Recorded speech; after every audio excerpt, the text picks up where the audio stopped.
Bonjour à tous, cette vidéo est une vidéo totalement interactive avec des modules interactifs qui apparaissent au cours de la vidéo, mais cette interactivité n'est pas disponible sur YouTube.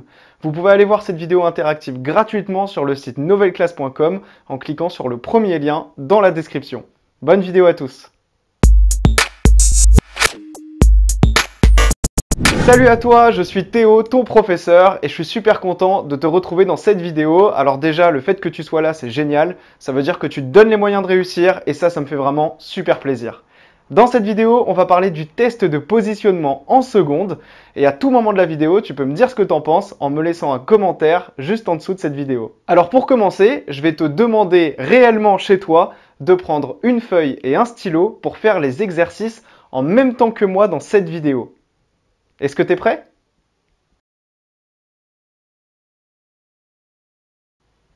Alors on est parti, je vais commencer par t'expliquer ce qu'est le test de positionnement en 2 minutes chrono. Est-ce que ça te dit?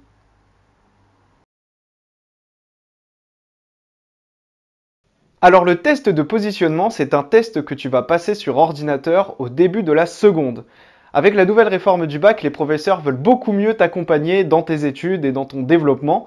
Et donc le test de positionnement, ça va leur permettre de connaître tes points forts et tes points faibles dès le début de la seconde pour pouvoir mieux t'accompagner tout au long du lycée. Alors ce test, comme je te l'ai dit, c'est sur ordinateur et il est composé de 2 épreuves de 50 minutes. Une épreuve en français et une épreuve en mathématiques. Alors en mathématiques, on veut évaluer tes compétences en géométrie, en organisation de données et en calcul. On va voir ça très concrètement avec les exercices juste après. Et en français, on va te poser des questions pour savoir si tu as une bonne maîtrise de la langue française et si tu as une bonne compréhension de l'écrit et de l'oral. Alors rassure-toi tout de suite, cette vidéo elle est faite pour que tu puisses t'entraîner et que tu puisses savoir exactement ce qu'on attend de toi pendant le test de positionnement. Donc pas de souci, tu vas découvrir tout ça avec les exercices. Alors maintenant que tout est bon, on va passer aux exercices. Par quels exercices est-ce que tu veux commencer?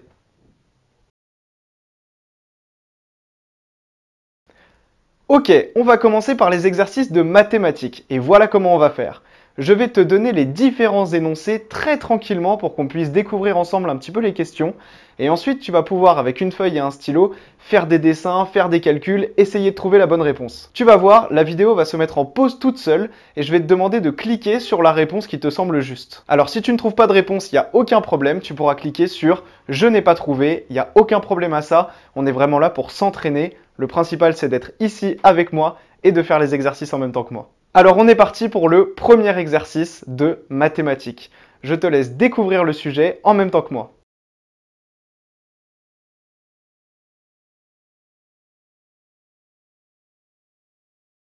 Maintenant, je te laisse tout le temps que tu veux pour faire des petits calculs, faire des petits dessins et cliquer sur la réponse qui te semble juste. C'est parti!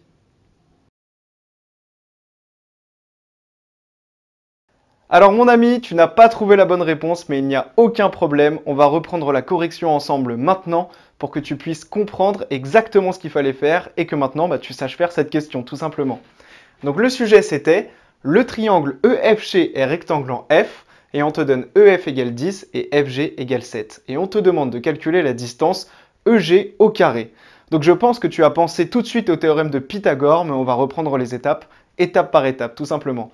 Donc moi, la première chose que j'aurais fait, c'est un petit dessin sur ma feuille. J'aurais représenté un triangle rectangle, comme ceci, et on te dit que le triangle est rectangle en F. Donc, mon angle droit est ici, je vais donc mettre le sommet F ici, et puisque c'est un angle droit, je le signale par une petite coche, comme tu as vu ça l'année dernière. Je pense que tu t'en souviens. Et donc, on a donc le triangle E, F, G, rectangle en F. Et on me donne les longueurs suivantes. EF égale 10 et FG égale 7. Donc EF égale 10 et FG égale 7. On va rappeler tout de suite le théorème de Pythagore, c'est que l'hypoténuse au carré est égale à la somme des deux autres côtés au carré. Donc l'hypoténuse, c'est le côté qui est opposé à l'angle droit. Souviens-toi bien de cette petite technique. L'hypoténuse, c'est le côté opposé à l'angle droit. C'est-à-dire qu'ici, j'ai mon angle droit et le côté opposé, c'est celui-ci. C'est donc mon hypoténuse.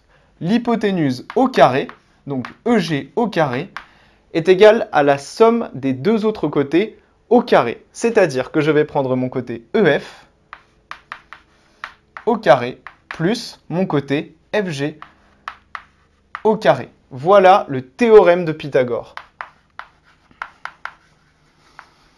Comme tu peux le voir sur mon tableau, mon hypoténuse au carré est égale à la somme des longueurs des deux autres côtés au carré. C'est exactement le théorème de Pythagore. Et du coup, à ce stade-là, tu n'avais plus qu'à faire un petit calcul, c'est-à-dire que EG au carré est égal à EF au carré, sachant que EF est égal à 10, 10 au carré, plus FG au carré, sachant que FG est égal à 7, donc 7 au carré. Ensuite, au niveau des carrés, c'était tout simple. 10 au carré, c'est égal à 10 fois 10. 10 fois 10, ça fait 100. 100 plus 7 au carré. 7 au carré, c'est 7 fois 7. Et puisque tu connais bien tes tables de multiplication, ça fait 49. 49. Nous avons donc EG carré qui est égal à 100 plus 49 et donc égal à 149. C'était donc 149 qu'il fallait m'indiquer comme réponse. Est-ce que tu veux refaire l'exercice ou est-ce que tu veux passer à l'exercice suivant?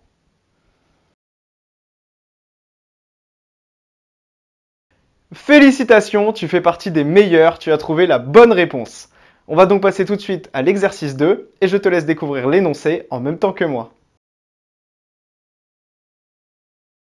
Je te laisse tout le temps que tu veux pour faire les petits calculs sur ta feuille et cocher la réponse qui te semble juste sur l'écran qui va apparaître. Bonne chance!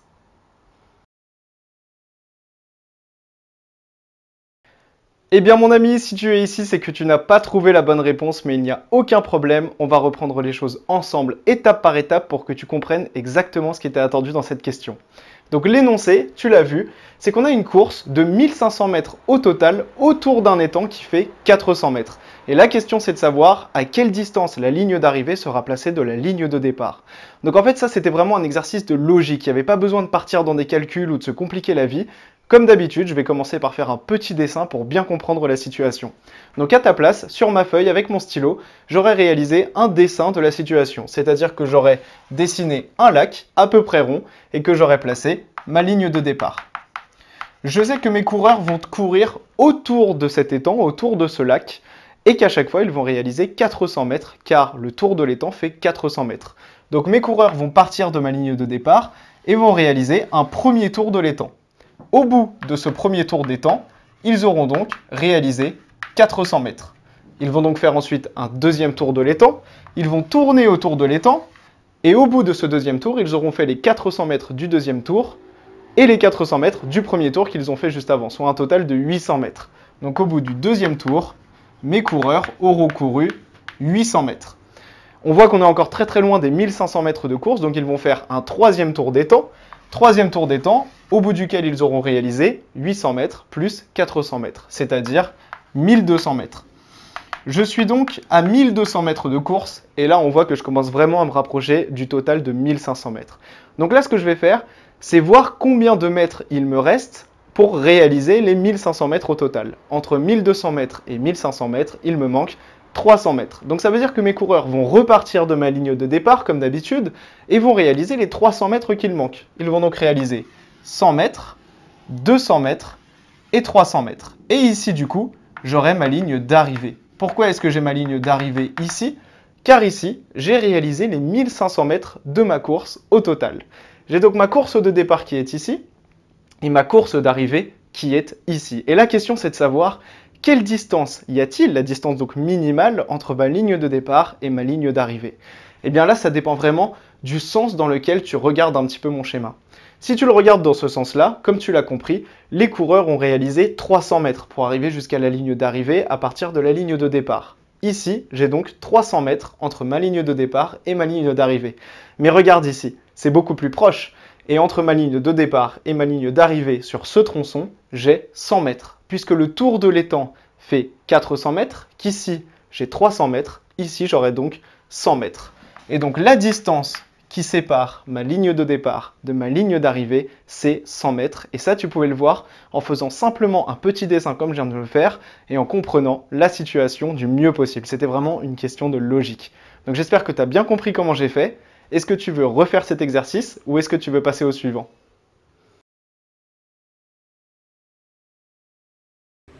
Félicitations, t'es le meilleur, t'as trouvé la bonne réponse. Alors je te laisse tout le temps que tu veux pour chercher sur ta feuille et cocher la réponse qui te semble la plus juste. Alors malheureusement, tu n'as pas trouvé la bonne réponse, mais il n'y a aucun problème, on va reprendre les choses tranquillement et tu vas tout comprendre, j'en ai aucun doute. Donc la question ici, c'était purement calculatoire, des calculs sur les fractions. Je sais que c'est un petit peu pénible les fractions, mais t'inquiète pas, on va reprendre les choses tranquillement et tu vas voir, c'était super simple. Donc l'idée, c'était simplement de cocher la bonne réponse parmi ces 4 possibilités. Donc je te propose qu'on les prenne dans l'ordre. Et la première chose qu'il faut repérer quand on a des fractions, c'est qu'il faut voir si l'on est en présence de multiplication ou d'addition, car ce n'est pas du tout les mêmes règles qui s'appliquent avec la multiplication et avec l'addition. Donc ici, tu vois qu'on a des additions dans tous les cas. Plus, plus, plus et plus. On va donc faire à chaque fois des sommes de fractions. Et avec les sommes, c'est plus compliqué qu'avec les produits. Avec les produits, on peut multiplier les numérateurs et les dénominateurs ensemble sans se poser de questions. Par contre, avec les sommes et les soustractions d'ailleurs, il faut mettre un dénominateur commun. C'est-à-dire qu'il faut multiplier les dénominateurs de telle façon à ce qu'on ait le même dénominateur en bas avant de faire les calculs avec les numérateurs. Ça, c'est une règle que tu avais vue l'année dernière. Et si tu ne t'en souviens pas, on va sûrement très bientôt faire une vidéo là-dessus sur Nouvelle Classe. Il n'y a aucun problème. Donc, ici, on va essayer dans tous les cas de mettre un dénominateur commun. Ici, tu vois qu'on a un 2 et ici un 3. L'un n'est donc pas le multiple direct de l'autre. C'est-à-dire qu'on n'a pas par exemple 2 et 4. Car si on avait 2 et 4, pour faire le calcul, on multiplierait 2 par 2 pour obtenir 4 et avoir du coup le même dénominateur entre les deux fractions. Ici, nous n'avons pas de multiplicateur direct, on va donc multiplier l'un par l'autre. Et c'est ça la petite technique avec les fractions.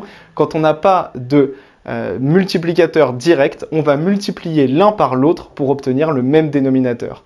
C'est-à-dire, pour faire très concret, ici, je vais multiplier 2 par 3 et ici, je vais multiplier 3 par 2. Comme tu peux le comprendre, on multiplie l'un par l'autre. Et quand on multiplie le dénominateur, on multiplie toujours le numérateur juste après. C'est-à-dire qu'ici, je multiplie 2 par 3, donc je vais multiplier 1 par 3 également ici. Et ici, je multiplie 3 par 2, donc je vais multiplier le 1 ici par 2 également. Et voilà, maintenant je peux faire mon calcul, c'est-à-dire qu'ici, je vais avoir 3, puisque 1 fois 3, 3, sur 2 fois 3, 6, plus 1 fois 2, 2 ici, sur 3 fois 2, 6. Donc comme tu peux le voir, on a bien un dénominateur commun qui est le 6. Maintenant qu'on a le dénominateur commun, celui-ci est validé. On aura donc ce dénominateur en résultat. Et au numérateur, on va pouvoir additionner les numérateurs puisque maintenant, nous avons un dénominateur commun. Donc ici, on a le 3 plus 2 égale 5. La réponse était donc 5 sixièmes. Donc ce n'était pas 2 cinquièmes, ce n'était pas 2 sixièmes, ce n'était pas 1 sixième. La bonne réponse était 5 sixièmes. Tout ça, c'était purement calculatoire sur les fractions, des petits calculs avec les sommes de fractions. J'espère que tu t'es bien remémoré tout ça grâce à la correction. Et sinon, ne t'inquiète pas, on va très rapidement faire des vidéos très complètes là-dessus sur Nouvelle Classe. Est-ce que tu veux refaire cet exercice ou est-ce que tu veux passer au suivant ?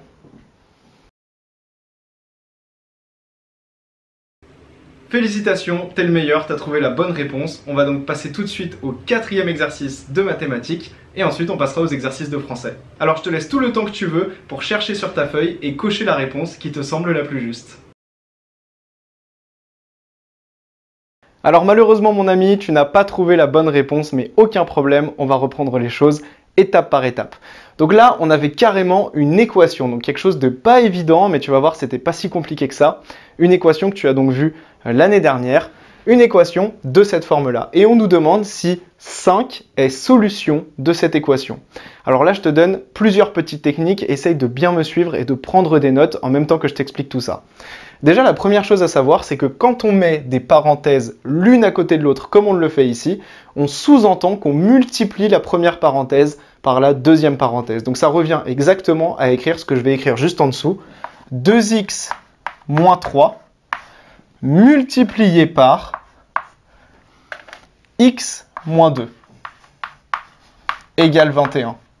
Voilà, il ne faut pas que tu te laisses impressionner par des notations un petit peu sous-entendues, on va dire. Ici, tu vois, ces deux choses-là, ça veut dire exactement la même chose. Si on met des parenthèses l'une à côté de l'autre, eh bien ça veut dire qu'on les multiplie l'une avec l'autre. Et maintenant, le but du jeu, c'est de savoir si 5 est solution de cette équation. Retiens bien cette technique. Quand on te demande si 5 est solution de l'équation, ça veut dire qu'on va remplacer tous les x par cette valeur pour vérifier que le résultat est bien égal à 21 ici. C'est-à-dire qu'en fait, dans la première partie de l'égalité, on va remplacer x par le chiffre qu'on nous donne et on cherche à vérifier que le résultat est bien égal au résultat qui est noté ici. Et c'est toujours comme ça qu'on va procéder. Donc je vais tout simplement remplacer x par 5, faire le calcul et vérifier si oui ou non mon résultat me donne 21 comme j'ai ici. C'est toujours comme ça que ça se passe avec les équations. Donc on est parti pour le calcul. Je vais donc, pour vérifier que 5 est solution, remplacer x par 5. Donc ici, je vais écrire 2 fois 5, puisque je remplace mon x qui est ici par 5, moins 3 fois 5 moins 2. Et je vais faire le calcul de cette ligne de calcul, tout simplement. Donc ici, 2 fois 5, ça fait 10. Donc je vais remplacer ici par 10 fois 5 moins 2. On va le laisser comme ça. Et ici, on a la notion de priorité opératoire. Les parenthèses sont prioritaires, c'est-à-dire qu'avant toute chose, je vais réaliser les calculs qui sont à l'intérieur des parenthèses. Et ça, je pense que tu t'en souviens, tu l'avais aussi appris l'année dernière. J'espère que je t'ai rafraîchi la mémoire si tu ne t'en souvenais plus. On commence par réaliser les calculs qui sont à l'intérieur des parenthèses. Ici, à l'intérieur de ma parenthèse, j'ai 10 moins 3. Donc, c'est le calcul que je vais réaliser en premier. 10 moins 3, ça fait 7. Je vais donc noter 7 fois ici, et 5 moins 2 dans ma parenthèse, ça fait 3. Donc je vais noter 3. Je réalise vraiment les priorités opératoires. Je commence par les calculs qui sont à l'intérieur des parenthèses. Je me retrouve donc avec 7 fois 3. Et 7 fois 3, ça fait 21.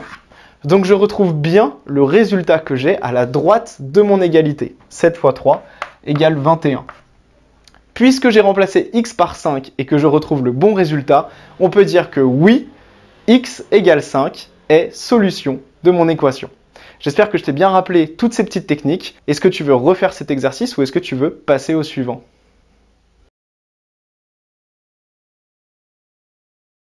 Félicitations, tu fais partie des meilleurs, tu as trouvé la bonne réponse. Félicitations, on a fini les mathématiques pour cette vidéo. Si tu veux plus de corrigés d'exercices de mathématiques pour le test de positionnement, eh bien je t'invite à me le dire dans les commentaires juste en dessous de cette vidéo et on fera plus de vidéos sur le test de positionnement en mathématiques. En tout cas, merci beaucoup d'être arrivé jusqu'ici.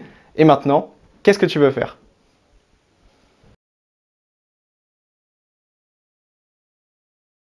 Et nous voici pour les exercices de français. Alors voilà comment on va procéder.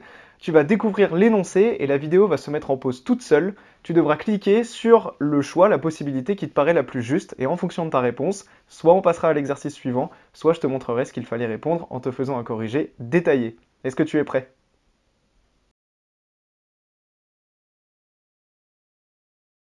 Ok, alors on va commencer tout de suite avec le premier exercice de français. Je vais te laisser lire le texte qui va apparaître dans la petite bulle automatiquement sur ton écran et cliquer sur la réponse qui te semble la plus juste. C'est parti!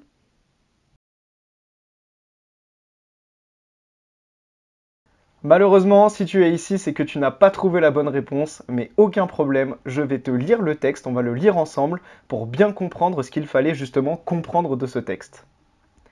Ce matin-là, en sortant de chez lui, à l'heure ordinaire où il se rendait au palais de justice, l'inspecteur principal Ganimard nota le manège assez curieux d'un individu qui marchait devant lui le long de la rue Pergolèse. Donc pour l'instant, on fixe le décor, on n'a pas encore d'informations sur l'individu.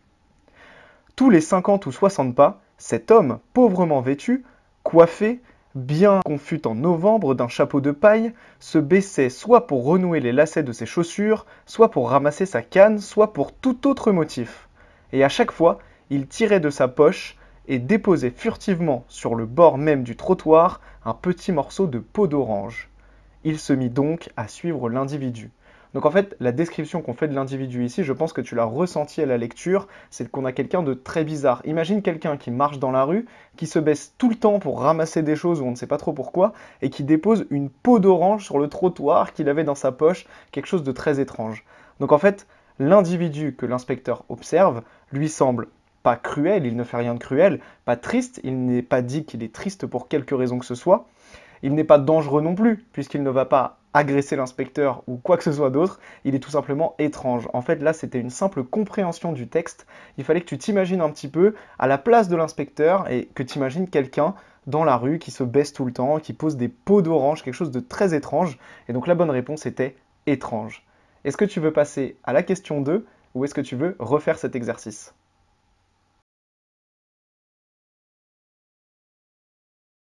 Bravo, félicitations, tu as bien compris le texte et tu as bien répondu à cette question. Alors on va tout de suite passer à l'exercice 2. On est parti pour l'exercice 2, je te laisse découvrir l'énoncé dans la petite bulle qui va apparaître et cliquer sur la réponse qui te semble juste. C'est parti. Malheureusement mon ami, si tu es ici, c'est que tu n'as pas trouvé la bonne réponse, mais il n'y a aucun problème, on va reprendre les choses ensemble. Reprenons l'énoncé. Claude et Léa sont ravis de leurs vacances. Et on te demande grosso modo si Claude est de sexe masculin ou de sexe féminin. En fait, il suffit de regarder l'adjectif de cette phrase. Ravi, IES.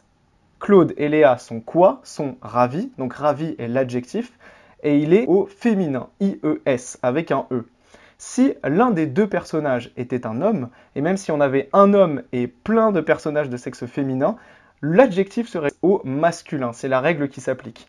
Or ici, on voit qu'on a IES, c'est-à-dire qu'il n'y a que des personnages de sexe féminin dans la scène. On peut donc dire que Claude et Léa sont toutes les deux des femmes, et donc que Claude est une femme. Est-ce que tu veux refaire cet exercice, ou est-ce que tu veux passer au suivant? Félicitations, tu as encore trouvé la bonne réponse, alors on va passer tout de suite à l'exercice 3. On est parti pour le troisième exercice, je te laisse découvrir l'énoncé et cliquer sur la réponse qui te semble juste. Malheureusement, tu n'as pas trouvé la bonne réponse, on va reprendre l'énoncé ensemble. On m'a appelé par mon prénom. Comment est-ce qu'on écrit appelé? Eh bien, il faut tout simplement voir qu'ici, on a un participe passé. A appelé. Et le participe passé s'écrit toujours avec et. La réponse était donc et, e, accent aigu. Est-ce que tu veux refaire cet exercice ou est-ce que tu veux passer au suivant? Félicitations, tu as trouvé la bonne réponse. On passe tout de suite à l'exo 4. On est parti pour l'exercice 4 de français. Je te laisse lire le texte qui va apparaître dans la petite bulle et cliquer sur la bonne réponse.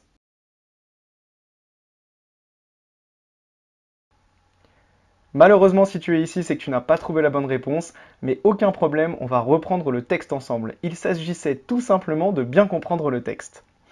Mis à part les conditions de vie effroyables dans les tranchées, la progression de la violence pour le poilu est essentiellement due à celle de l'artillerie. L'utilisation massive des obus en fait la première cause de mortalité des poilus.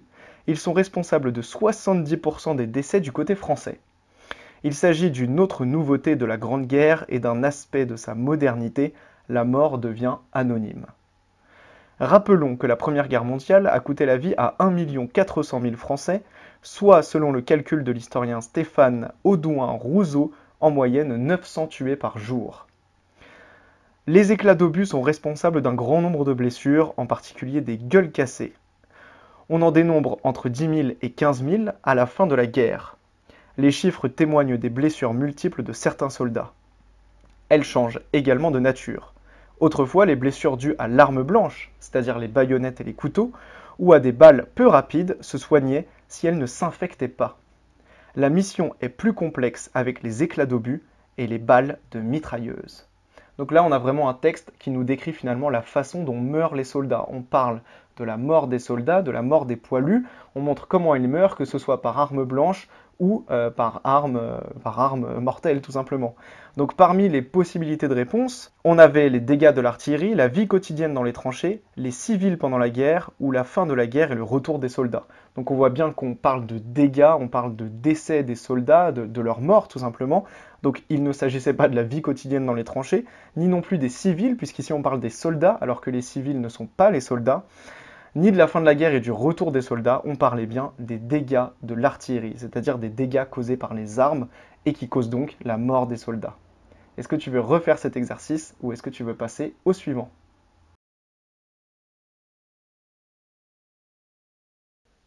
Félicitations, tu as encore trouvé la bonne réponse, alors on passe tout de suite au cinquième et dernier exercice de français.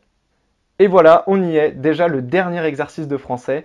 Alors pour changer un petit peu, on va se poser tranquillement devant une petite vidéo qu'on va regarder ensemble, et à la fin, je te laisserai cliquer sur la réponse qui te semble la plus juste. C'est parti! Alors si tu es ici, c'est que tu n'as pas trouvé la bonne réponse, mais pas de souci, on ne va pas reprendre toute la vidéo ensemble, je vais juste te repasser le moment où l'information était donnée. La question était, la représentation du tableau sur des bouteilles de bière a soit dérangé 4 États américains, soit satisfait l'ensemble des Américains, soit choqué l'ensemble des États-Unis, ou alors cela a gêné les femmes américaines. Voici le moment où l'information était donnée. Tu l'as donc compris, la représentation du tableau sur des bouteilles de bière a dérangé 4 États américains. Est-ce que tu veux refaire cet exercice ou est-ce que tu veux passer à la suite?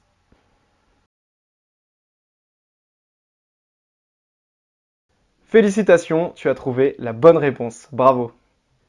Et voilà, tu as déjà fini tous les exercices de français. Bravo à toi, tu as vraiment géré, c'est super. Que tu aies réussi ou non les exercices, tu as pris le temps d'aller jusqu'au bout et de regarder les corrections, et c'est vraiment le plus important pour s'entraîner pour ce test de positionnement. Sur Nouvelle Classe, on crée de nouveaux cours chaque semaine, alors n'hésite pas à prendre contact avec nous, à nous envoyer un message dans l'onglet Contact dans le menu juste en haut pour nous dire les cours que tu aimerais voir apparaître sur le site. Des cours de première, des cours de seconde, des cours de terminale, des cours de l'enseignement supérieur ou plus d'exercices sur le test de positionnement tout simplement. En tout cas, bravo, n'hésite pas à partager cette vidéo sur les réseaux sociaux, à tous tes amis, à partager notre site. On va rajouter de plus en plus de choses sur le site au fur et à mesure des semaines. Et maintenant, que veux-tu faire?